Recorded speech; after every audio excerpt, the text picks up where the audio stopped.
என்ன வேலை வழி ரொம்ப ஆழ்ந்த யோசனையில இருந்தே போல இருக்கு. காலையில என்னத்தை போட்டு அப்படின்னு நினைச்சிட்டு கிடக்கா. ஐயே வாங்க மாமா, நீங்க வந்ததை கூட கவனிக்காம நான் என் போக்குல இருக்கேன். காப்பி குடிங்க மாமா. காலையிலே என்ன உங்களுக்கு காப்பியும் போட்டு தரல. அது இருக்கட்டு, நீ இப்ப என் பேரனை பத்தி தான் நினைச்சிட்டு இருக்கான்னு எனக்கு தெரியும். அவனுக்கு நான் ஒரு நல்ல இடத்துல ஒரு சம்மந்தம் ஒன்று பார்த்துருக்கேன். பிள்ளை இப்போ ஃபைனல் இயர் படிச்சுக்கிட்டு இருக்கான். முடிச்ச உடனே பார்த்துடலாம். நீ அதனால எதையும் போட்டு நினைக்காத. பிள்ளை ஆள் சூப்பரா இருப்பான். அவனுக்கு பார்த்த உடனே பிடிச்சிரும். அவன் இப்போ வருவான். நான் அவன்கிட்ட பேசுவேன். நீனும் பேசி எடுத்து ஒரு முடிவை எடுப்போம். ஏன்னா அவன் மட்டும் சம்மதிச்சிட்டோம்னா எனக்கு ரொம்ப சந்தோஷமாமா. எனக்கு அப்புறம் வேற என்னத்தை பார்க்கணும். ஒத்த பிள்ளைய பெற்று வச்சுட்டு மனசுக்கே கேட்கல, ஒரு சொல் பேசி கேட்காமல. எனக்கு பிடிச்ச பிள்ளையா நான் பார்த்துக்கிடுவேங்க. எனக்கு இங்கே உடம்புக்கு முடியாமல் இருக்கு. அவன் அப்பாயும் வெளிநாட்டுல இருந்து வந்த பாடில்லை. என்ன செய்யுதுக்குன்னே தெரியல மாமா.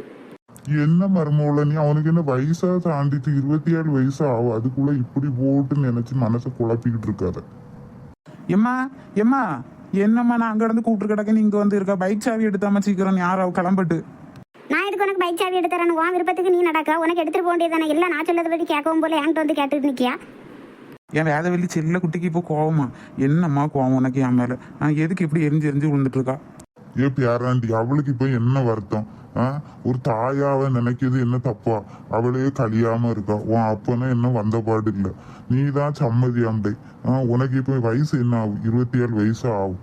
ஒரு அழகான சம்மந்தம் இருக்கு. புள்ள உனக்கு ஜோடியா சூப்பரா இருப்பா. ஒரு நாள் நான் அவ அப்பாவே வர சொல்லேன், பேசுவோம்.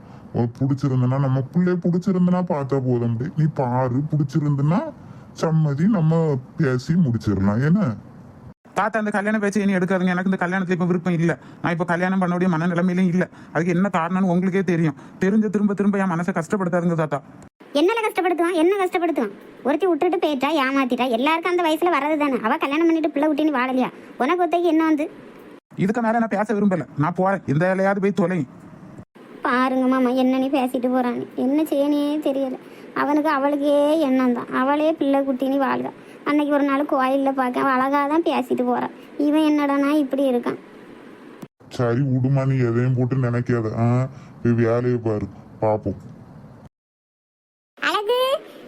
அழகு குட்டி, என்ன மக்களே, வெளியில கிளம்பியாச்சா? லீவ் விட்டாவ உடனே கிளம்பியாச்சு வெளியில ஆட்டம் போடுறதுக்கு. சரி, ஊரை தாண்டி வெளியில எங்கேயும் போக கூடாது, சரியா? அதெல்லாம் நான் பாத்துக்கிட்ட. அழகு குட்டி, இது என்ன மீசை இவ்வளவு பெருசா வளர்த்து வச்சிருக்கா? இப்படி வச்சுதான் அம்மையை கரெக்ட் பண்ணனியோ? போ மக்களே. சரி போதும், வைக்கப்பட்டது. மத்தியானம் பிரியாணி சமைச்சு வச்சிரு அழகு குட்டி எனக்காண்டி. சரி மோனே, நேரத்துக்கு வீடு வந்து சேரணும்னா. ஓகே டன் அழகு குட்டி, பாய். ஐயோ, வயசு என்ன ஆகும்? இன்னும் சின்ன பிள்ளையாட்டே இருக்கா. அம்மகாரியா என் கையில ஒப்படைச்சிட்டு முன்ன குட்டியே போய் சேர்ந்துட்டா. இவளுக்கு எங்க இருந்து ராசகுமாரும் வர போறானோ? இந்த முத்து பிள்ளை வேற எங்க போய் கதை விட போனாலோ தெரியலையே. யாருக்கு வீட்டுக்கா யாரையே கூட்டி வச்சுக்கிட்டு இருக்கான்னு தெரியலம்மா. முத்து பிள்ளை, முத்து பிள்ளை, என்னதுவோ எங்க கடந்து சத்தம் போட்டு கிடக்கிற ஒரு இடத்துல இருக்க வழியில. இவனோட அவிச்சு தட்டது மட்டும் தான் நமக்கு வேலைம்மா. ஒரு இடத்துக்கு போக வழியில. வயசான காலத்துல போய் சேரவே மாட்டேங்க. இல்லாட்டி என்னதுட்டே பேசுவா? என்னைய போய் பேச்சு அரைஞ்சிருக்க. ஒரு மாப்பிள்ளக்காரன பேசக்கூடிய பேச்சு அட்டி இது முத்து பிள்ளை.